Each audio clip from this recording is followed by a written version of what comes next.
When responsibilities rise like waves and our heart struggles to stay afloat.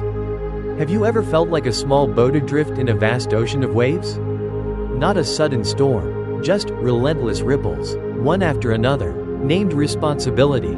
Food, work, children, the house, aging parents, colleagues, bills, the future, expectations. None of them seem too heavy on their own. But when they come all at once, we feel ourselves slowly sinking.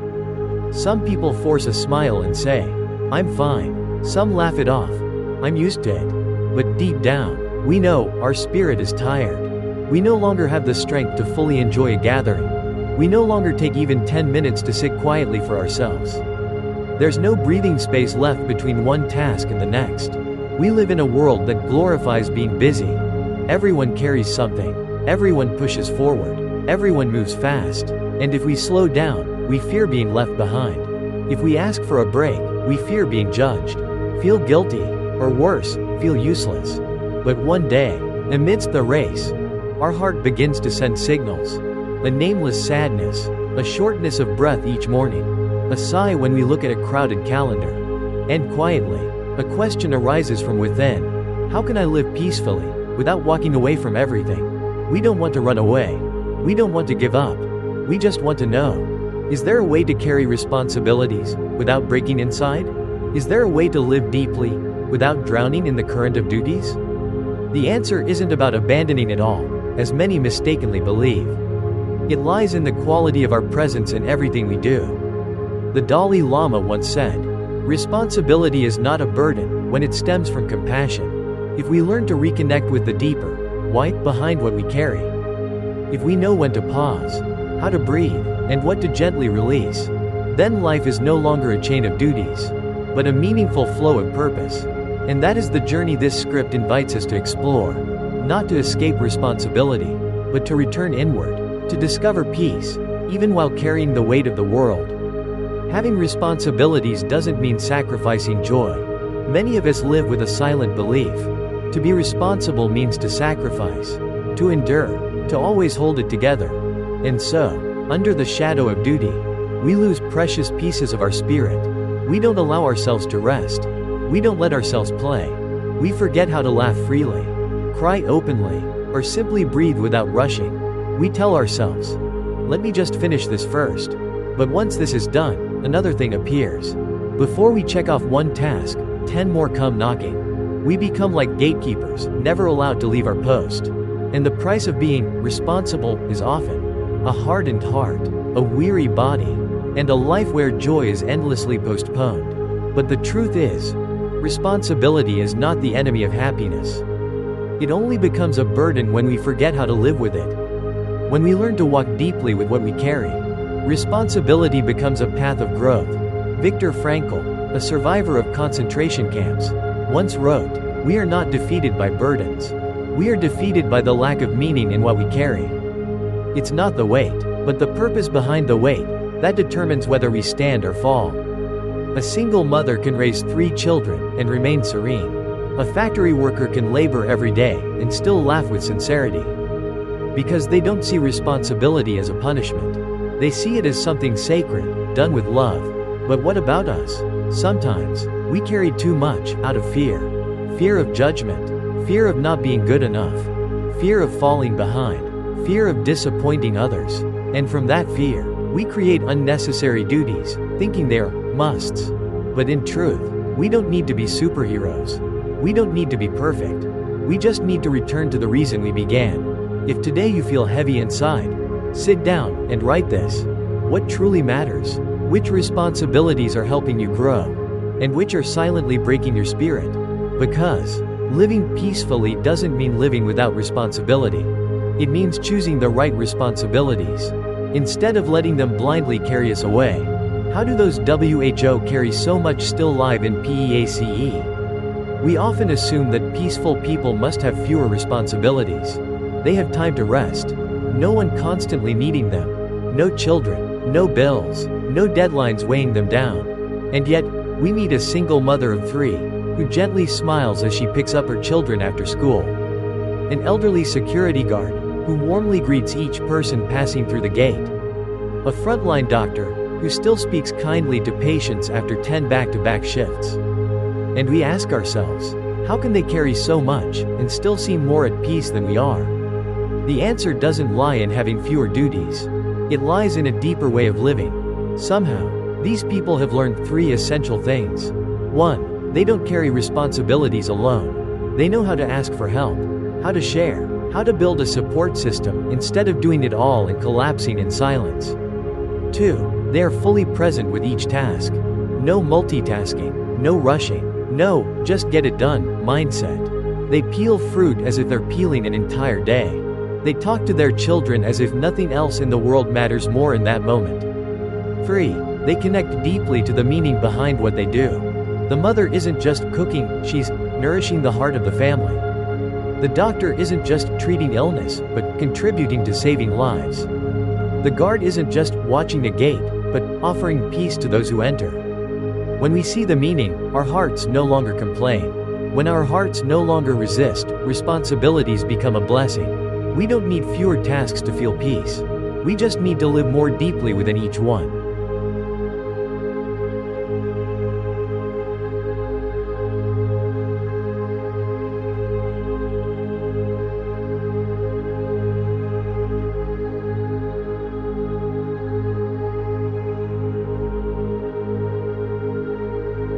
Viktor Frankl. Meaning is what keeps us from falling. Viktor Frankl, Austrian psychologist and Holocaust survivor, once wrote, "Those who have a why to live can bear almost any how."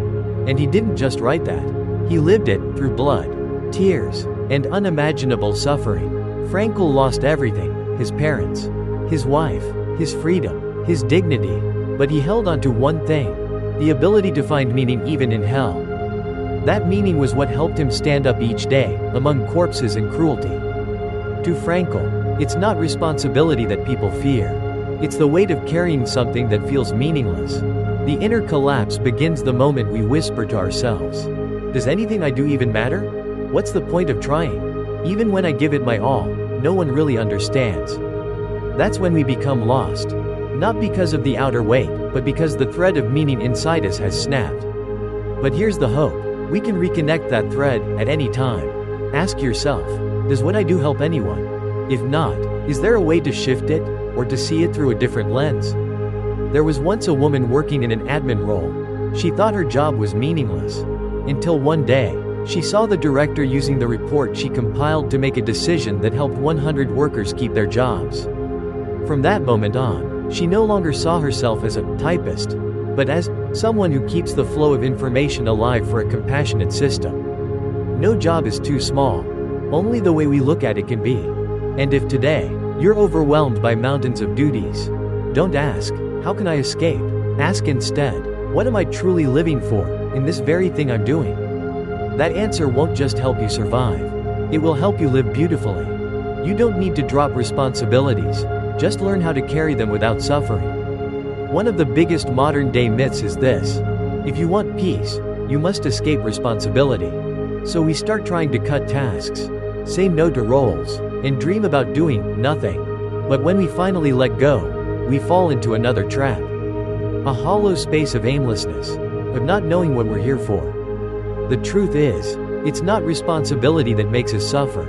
It's how we carry it. Some people care for one child and feel exhausted. Others support a whole family and remain lighthearted. Not because they're stronger, but because they carry things from a different mindset. A mind not haunted by expectations. A mind that doesn't demand perfection. A heart that doesn't need praise for being strong, talented, or superhuman. Yes, some responsibilities are very real. Our parents need us. Our children depend on us. Our work must be done. People have expectations. We can't throw them away. But between carrying and suffering, there is a vast space. And in that space lies the choice to live deeply with what we do. Thay Min Naeem once said, "It's not the number of tasks that exhaust us, but the lack of presence in what we do." Our minds are scattered, constantly comparing, chasing what we might gain, while forgetting what we already are. We don't just carry work. We carry the fear of being judged. We don't just raise children. We carry the fear of not being good enough. We don't just care for the home. We carry the fear of how others see us. These are phantom responsibilities. They don't come from others. They're born in our own minds. And it's those invisible burdens that truly break us. If you feel overwhelmed today, ask yourself, how much of this weight is truly needed, and how much comes from my own fear? Just seeing that truth can already lift half the burden. It's not the tasks that drain us, it's chasing too many things at once. There's a truth behind why so many collapse in modern life. It's not because they do too much. It's because their minds are constantly stretched in too many directions at once. They eat while thinking about work. They're in meetings, but worry about their children. They shower, yet stress over the future.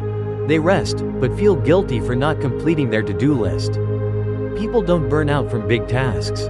They burn out from never truly being present. You could do 10 tasks in a day, if you did each one mindfully.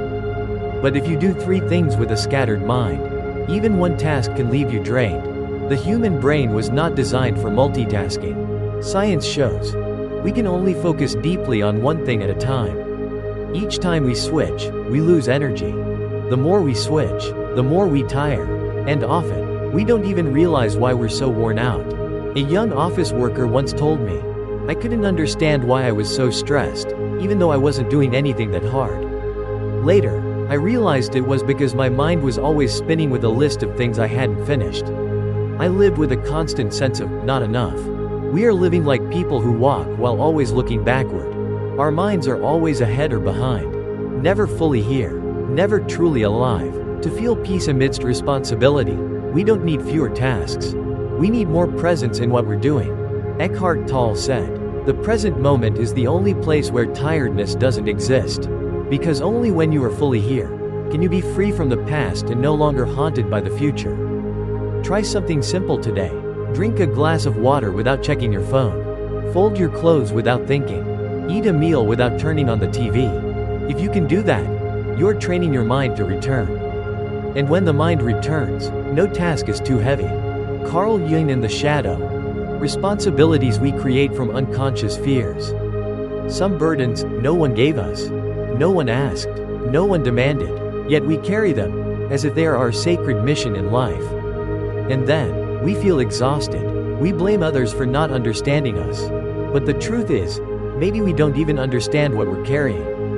Carl Jung, the father of depth psychology, called this the shadow. The shadow is the unconscious part of us, where fears, wounds, and hidden shame are buried. And the strange thing is, these unconscious places often drive our decisions, especially the responsibilities we take on. Someone tries to do everything perfectly, because deep down, they fear being seen as useless. Someone shoulders the family's burdens, because they fear losing their worth if they stop. Someone says yes to everything, out of fear of being left behind, upsetting others, or being labeled selfish. And so, the weight piles up, not out of love, but out of fear of rejection, judgment, abandonment. Jung once said, until you make the unconscious conscious, it will direct your life, and you will call it fate. But fate is not fixed. And fear, when clearly seen, can dissolve into peace. If today you feel overwhelmed, take a moment and ask, am I carrying this out of love, or because of an old fear that hasn't healed? Just seeing the truth begins the process of release. Responsibilities are necessary, but there's a big difference between carrying out of love and carrying out of fear. Those who live in shadow grow weary. Those who walk in awareness begin to see every step as a way home. A way back to themselves, gentler, truer, and freer.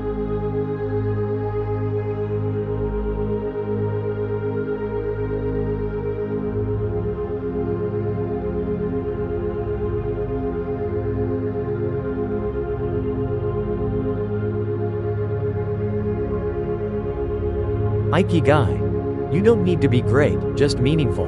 The Japanese have a beautiful word, ikigai. The reason you wake up each morning. It's not some grand ambition. Not about titles, achievements, or world-changing missions. It can be something small that reminds you life is still worth living.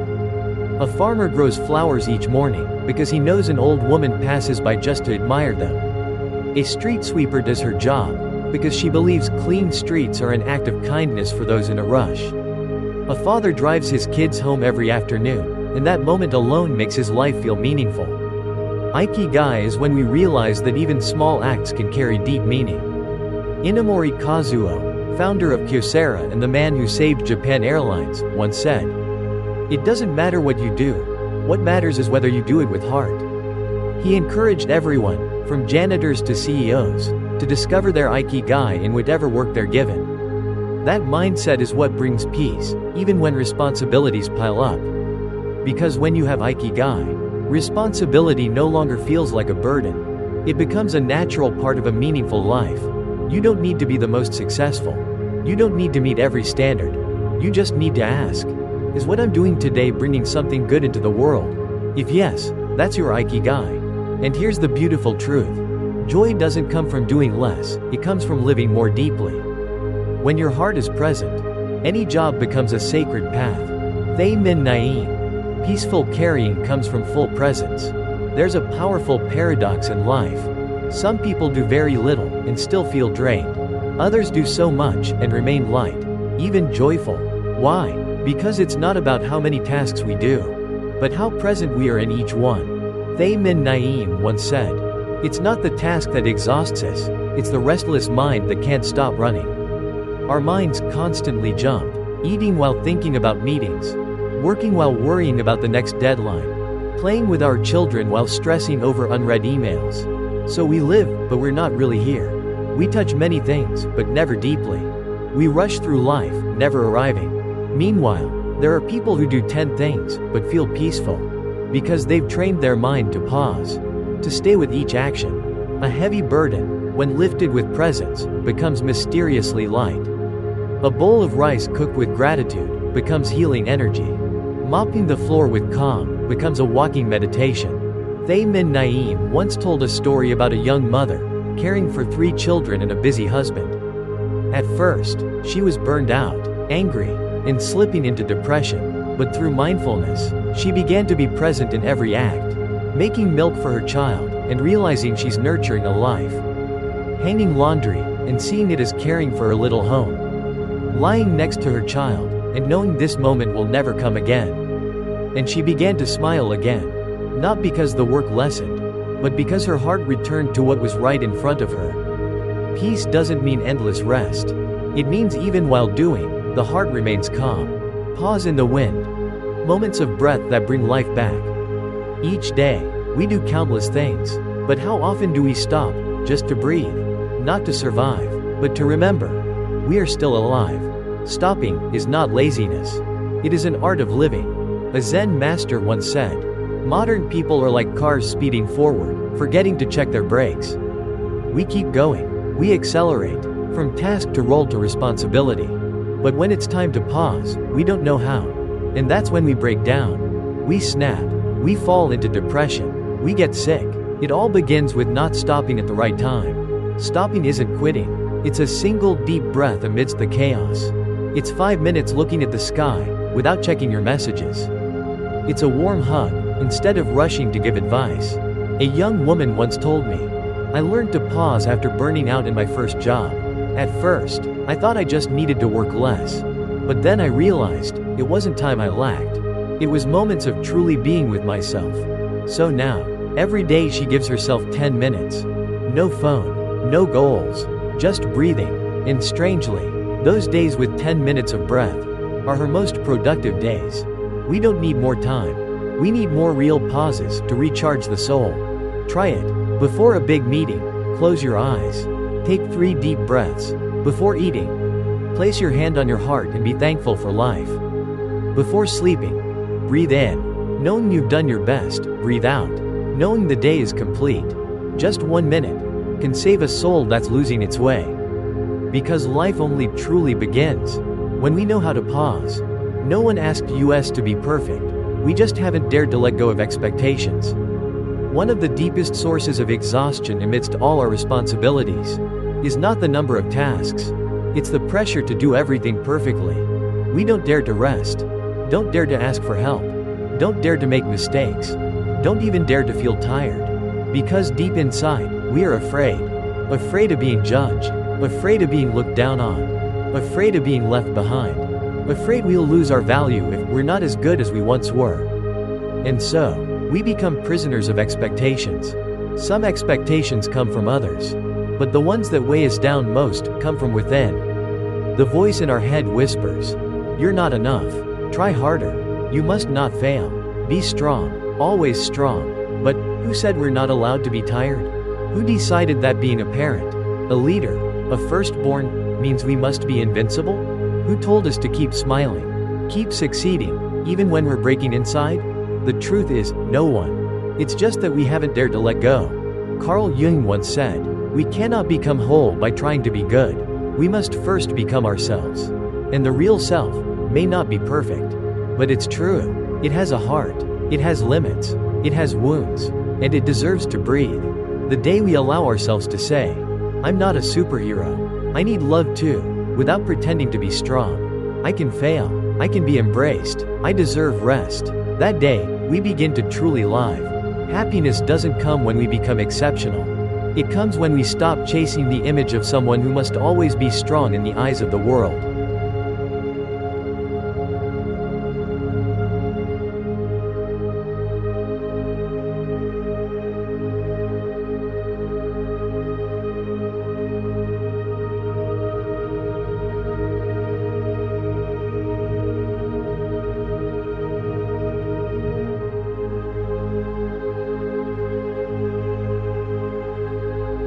The gentle no is a way to protect your inner world. One of the most important skills to live peacefully with responsibility is the ability to say no at the right time. We often think saying no is selfish, saying no will hurt others. If I don't give it my all, I'm not being kind. But the truth is, if you don't learn to say no, you'll slowly lose pieces of your own life.